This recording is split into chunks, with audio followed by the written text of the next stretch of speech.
Kwenye mikutano hii ambayo Heche mnaendelea nayo, nyinyi mnafanya mikutano, lakini pia Chama cha Mapinduzi wamekuwa wanafanya ya kwao. Yes. Na baadhi ya hoja zinaibuka huku na umekuwa ukijibu huku. Yeah. Bahati nzuri na yeye anajibu huku. Yeah. Pia.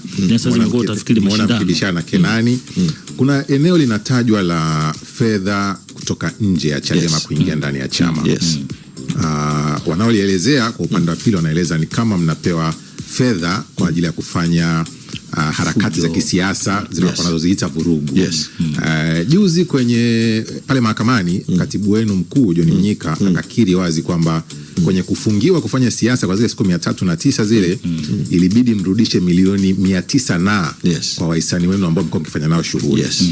Kikazua maswali, mnapata fedha nje kwa ajili ya miradi gani? Ni watu gani nashirikiana nao nje kwenye hii? Very good.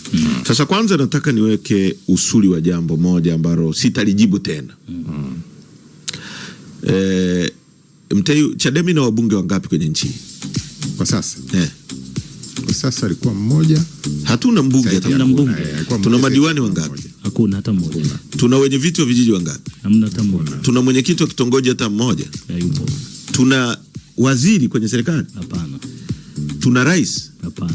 Kwa matatizo ya nchi hii tunaijadili CCM kwa sababu yenyewe ndio imeshikilia fedha za nchi yetu, rasilimali za nchi yetu na kila kitu cha nchi yetu, na wanakimisiuse, wanaharibu. Ndio maana tunaijadili. Sasa ukiona wao wanatujadili kwa lipi? Kwamba sisi tumeshindwa nini? Ukitoka hapo nje ya ITV hapa kuna mashimo yamejaa ya barabara na ni nchi nzima kwa miaka 65 they have failed, wameshindwa. Nchi tulizokuwa nazo zimetuacha mbali mno, kielimu, kimaendeleo na kila kitu. Tunazungumza kuhusu maji. Mimi juzi nimekuwa natumiwa message kuhusu maji. Waziri ametoka hapa eti ameenda Mwanza na msimamisha mkurugenzi wa maji. Lakini maji ni tatizo nchi nzima. Sasa kwa sababu ni tatizo nchi nzima, sio mkurugenzi wa Mwanza, ina prove kwamba tatizo ni wao, ni serikali yao, ni rais wao na wao wote. Kwa wao ndio wanapaswa kusimamishwa. Kwa ndio maana tunaijadili CCM kwa sababu inapeleka nchi yetu shimoni. Sioni sababu ya watu kutudistract, kututoa kwenye hoja za mauaji waliofanya tarehe 29. Hawakuchaguliwa, wameua watu, wamejitangaza, wamefanya coup. Tuanze kujadili kuhusu eti mimi najibizana na hao vijana. Yale ni watoto wadogo kwangu. Yale hawezi kujibizana kwa lipi? They have failed. Wajibu kwa nini tuko hapa? Nilitaka niliweke hilo vizuri. Sitajibu tena swala jingine lolote linalowahusu. Twende kwenye fedha. Hilo la kwanza. No. Hiyo nakuja mzee. Sisi we transparent party. Niliwaambia hapa kwamba sisi tunaingia. Unakumbuka ulinihoji hapa mko na kisa. Kabla hatujaingia nilikwambia sisi kila senti tutaiweka wazi. Na katibu mkuu amefanya vile kwa sababu hamna tunachoficha. Sasa nifundishe, niingie darasani. Nchi hii mipaka yote ya nchi inalindwa. Si tunakubaliana hivi? Yeah. Na jeshi letu na idara ya usalama wa taifa na polisi na vyombo vingine vingi. Kuna hata vyombo vya financial intelligence unity na nini na nini. Kwa tunakubaliana wote kwamba hakuna fedha inaweza kuingia humu kwa njia ambayo haijulikani na serikali. Kubaliana hivi? Ndio. Huwezi kubeba fedha za magendo kwenye magunia ukaingiza humu nchini. Unless waseme kwamba fedha zimeingia kwa magendo. Kwa kama fedha inaingia popote kwenye eneo lolote, serikali inajua. Na sheria yetu ya vyama vya siasa inaruhusu kuwa na political diplomacy. Kuna sisi ni chama rafiki na ODM kwa mfano ya Kenya. Unakumbuka wakati Raila Odinga anagombea tuliwahi kupeleka, tulikuwa na trucks zile za vyombo.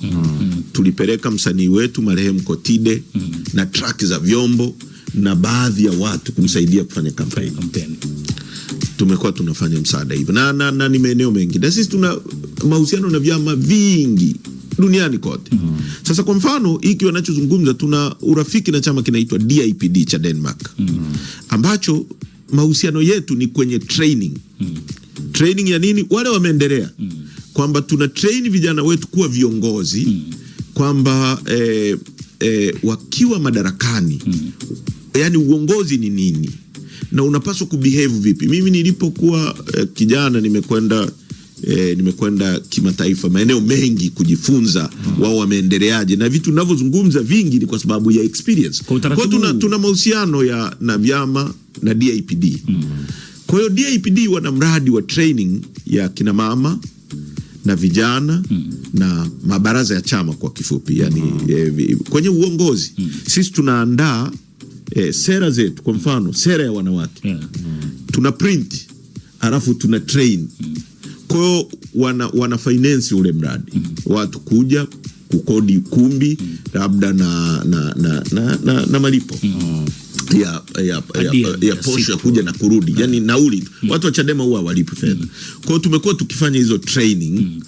Tuna miradi michache sana. Yani kwa mfano tuna mradi mmoja tu wa DIPD uliokuwepo mwaka jana ambao unaeleweka, msajili anajua, na kila kitu ambacho kinakuja mind you ni kwa mujibu wa sheria, na tunapeleka hiyo manyo kwa msajili, anajua kwamba ni nini tuta train, ni wapi na ni kina nani. Kwa hiyo hata hizi fedha msajili anazifahamu, kila kitu kinajulikana. Si kimepita kwenye benki. Benki za nchi hii si unajua ziko regulated na BOT. BOT kuna watu wa usalama wa taifa. Sasa Chadema itaingiza fedha za fujo pale wasijue, sasa watakuwa wamefaili sasa. Kwa hiyo hivi vitu vinajulikana na ieleweke vizuri. Waulize hao watu, ule ukumbi wa Jakaya Kikwete Convention Center pale umejengwa na nani? Wa CCM ule wa Dodoma wanaokalia mikutano umejengwa na nani? Na China, na serikali ya China na chama cha Communist cha China ndio kimewajengea ule. Chuo hicho ambacho kiko hapo Pwani hapo Kibaha cha kwao wanachofundishia wamejenga nani? Fedha za wahisani China, sio? Huyo anayezungumza muulize, mwaka jana alikuwa China, alifuata nini? Alienda kufundishwa kufanya fujo? Sisi tukifundishwa sisi, tukiwa trained sisi, tukiwa na marafiki sisi, tunafundishwa fujo. Wao wanafundishwa amani, sio? That is nonsense. It's non-starter. Rais huyu anazunguka kila siku, alikuwa nini? Urusi. Sio? Juzi, the other day, sio? Yes, yeah. Ameenda kutafuta maendeleo. Kwao ni maendeleo. Chadema ikihusiana na marafiki, kwa sababu sisi we cannot live in isolation. Hii dunia hatuwezi kuishi peke yetu. Kuna vitu tunaviweza, kuna vitu hatuviwezi. Kuna wenzetu wako mbele. We have to agree. Na ndio tatizo kubwa lililoko kwenye nchi. Ndio maana akili kama ya Lissu, badala ya kuitumia, nchi nyingine zimeendeleaje? Ukiwa na mtu mwenye akili kubwa kama Lissu, huwezi kumfungia. Kuna masharti. Unamuita, ngoja. Unamuita, unamtumia. Sasa nchi hii CCM wanaamini wanachofanya wao ndio kiko sahihi. Tunachofanya sisi tunatumiwa. Tena wanasema na mabwana zetu. Sasa wao kule wanaowapa hela hizi tunazosikia za miradi wanakuwa mabibi zao, wao wanakuaje? Wanawapa hela, tunaona hata kwenye nchi hii si mradi wa barabara kwa hisani ya serikali ya Marekani si na nini. Brother, tunajiandaa kushinda nchi. Kwa hiyo kuna political diplomacy, kuna watu tutafanya nao kazi lazima. Lakini kwa masharti yetu. Sisi sio watu ambao tunaweza kupewa sharti lolote na mtu yoyote kwamba fanya hivi. Ndio nataka nije hapo, kuna masharti yote mnapewa kwenye hizo fedha. Hakuna, kwa sababu Mtei, ndio maana nimekuambia sisi zinapita kwenye benki zetu. Kwanza mimi nashangaa tu wanaona ni kitu cha ajabu. Fedha kupita, kwa sababu sisi zimepita kwenye mabenki, wanaona fedha kupita benki pesa zimetoka DIPD Denmark zimeingia. Kupita kwenye benki sio shida, lakini masharti ile fedha mpaka inafika. Si kila kitu kinakuwepo. Yani huwezi kuwaya fedha wewe ukiwa unatuma hela kwa kawaida kwenye muamala wa simu. Umewahi kutuma hela kutoka kwenye simu? Au ukidraw si wanakuuliza sababu. Unaandika ada, unaandika nini? Lakini sababu nyingine zinakuwa za uongo, limadi tu fedha ije. Sasa hizo wanafanya wao. Sisi ni wa kweli, ndio maana tunaweka wazi. Kwa hili alikupaswa kuwa mjadala kama ambavyo wao wanafanya. Halipaswi kuwa mjadala. Nini sasa hiki? Sio mjadala na it's a penalty. Yani ni fedha ambazo sisi kwanza tunakaguliwa na mkaguzi na mdhibiti mkuu wa hesabu za serikali. Ambaye ametokana na chama gani? Ameteuliwa na nani? Na rais. Wa chama gani? Chama Mapinduzi. Sasa huyo mkaguzi yeye hajaona fedha hizo zimeenda kwenye matumizi gani? Umewahi kusikia Chadema mkaguzi amesema hela zao zimeliwa? Ukipata hati safi maana yake nini? Kila senti iliyopangwa matumizi imetumika sawa sawa. Kwa nini hizi fedha sasa hivi zirudi Heche wakati tayari shughuli zote za kisiasa zimekwisha kurudi? Hilo ni swali zuri. Kama siasa mmekwisha kuruhusiwa muendelee na siasa, kwa nini zimerudi wakati mlikuwa mna uwezo kuendelea kuzifanyia kazi zile fedha? Yes, hilo swali zuri sana. Iko hivi. Wenzetu wako very strict na ndio maana wameendelea. Ukiwa rais wa nchi kwa mfano, Hapa rais ni Mungu. Anaweza kufanya kitu chochote anachofanya. Wenzetu wako hivi. Rais ni Mungu hapa. Yes. Anafanya chochote, hii nchi mali yake. Ndio maana twende kwanza kwenye hili. Ndio maana unakuta mtoto wa rais naye anajifanya rais, anafanya maamuzi, tupige calculation. Twende kwa wenzetu. Wenzetu wako hivi. Wako very strict. Mimi kwa mfano nilikuwa nimeenda Ujerumani several times. Nikiwa mwenyekiti wa vijana, na tuna mahusiano makubwa sana na chama kinachoongoza cha CDU CSU nani cha Ujerumani. Tuna mahusiano pia na vyama vingine vingi, hata Republican Party ya Marekani. Wote tuna share the same ideology. Family ni ndio msingi wa jamii, na family lazima ikuzwe vizuri, uhuru wa kuabudu, free market, hivyo vitu tunavyo share, the values that we share. Sasa wenzetu wako hivi, wakikupangia mtei kwamba wewe ni, wakishapanga budget kwa mfano ya nchi, waziri ataenda kukagua mradi Mwenge. Ikitokea waziri ameendesha gari kutoka Mwenge ameenda hapo Crown FM, amevuka hiyo atalipa kwa mfuko wake, kwa fedha zake, na walinzi waliomlinda na gari lilotumia la serikali atadidact. Wamefika hapo, sio waziri tu, hata rais.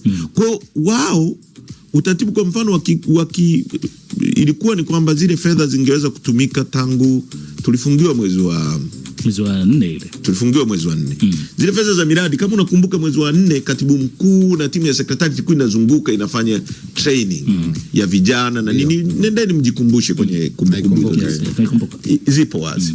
Ilikuwa ni huo mradi, na hiyo ilikuwa ni fedha ya awamu ya pili, kutrain pia digital campaign, namna ya kutumia network za kufikia watu, namna ya kujenga misingi, vitu vya aina hiyo, vitu vya kawaida tu ambavyo ni vya kiuongozi, namna ya kurecruit wakina mama zaidi kuunga mkono chama, vitu vya aina hiyo.